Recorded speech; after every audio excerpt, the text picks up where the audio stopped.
Welcome to the We Share Solar Suitcase disassembly video. First, loosen the screws on the charge controller. This will free up the wires later, and you can back the screws up all the way up to the plastic housing, as you can see in this video. But do not let them come all the way out because they'll be hard to put back in. Next, loosen the screws or take out the bolts that hold the main control board into the plastic solar suitcase. Lift out the solar suitcase and place it face down on a towel or a rag. Next, snip the zip ties that hold the wires in place. Be careful not to damage the insulation on the wires. There's also the small zip ties that hold the terminal blocks in place. Now go ahead and pull the disconnects off of the sockets and off of the circuit breakers, which are also called switches. Be sure to grab the disconnects by the disconnect itself and not the wire. That will keep you from damaging where the wire goes into the actual crimped on disconnect. And it's a good idea to hold the circuit breaker body with one hand while you pull off the disconnect with the other hand, especially with this expansion port breaker, which is quite fragile. Try not to wiggle it too much, but you may need to wiggle it a little bit side to side as you pull it off the terminal. And then you can open the levers on the Wago terminal block to free up the wires. You can see again in this picture how I held the switch while I pulled the wires off the terminals. Go ahead and do that for the main breaker as well.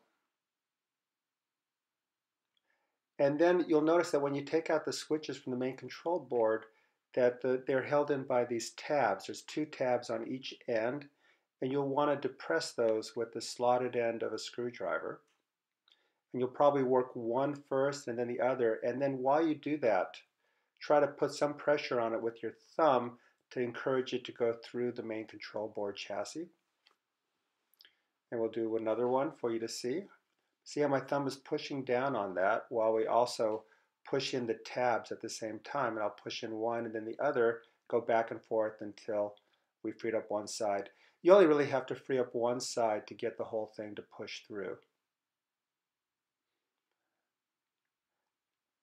Next, we're going to remove the sockets, the 12-volt sockets. Sometimes they're really tight, and if they are, use the large slotted end of a screwdriver to jar it loose. And then just spin off the nuts. And you'll want to put the nuts back on the socket just so that they won't get lost.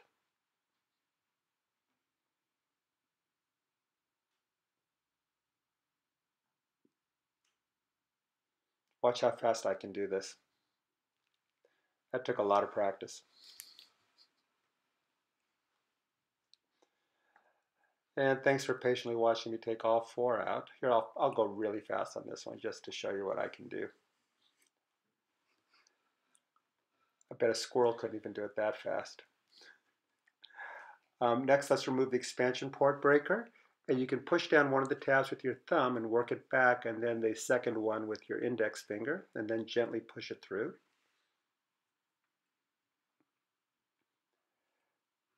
And here we are taking out the main breaker.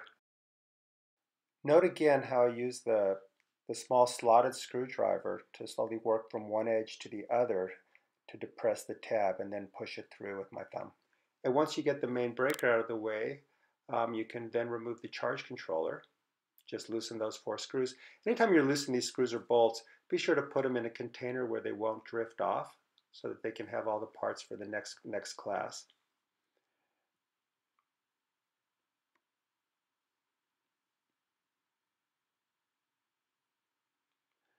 And then you can take out the battery straps. We're only going to show you how to do it, but we're not going to actually pull them out in this case because I don't want to put them back on again for this demo.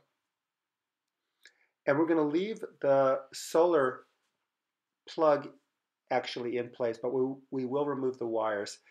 We don't think it's really worth pulling out the solar socket because it's got those 4-threaded rods and it just may not be worth, the juice may not be worth the squeezing, and they may get damaged. Next, after you flip over the control board, you can remove the battery port and layer the expansion port. I just use a chopstick and push in these tabs.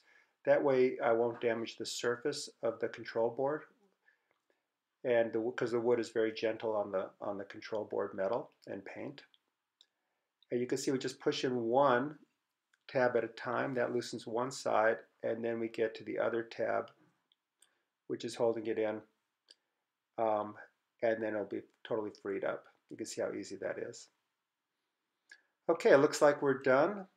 The only thing to do now is to take apart all the terminal blocks so you have separated the wire, organize it nicely so that you make sure you have every wire, and note if any of the wire was damaged. Thank you.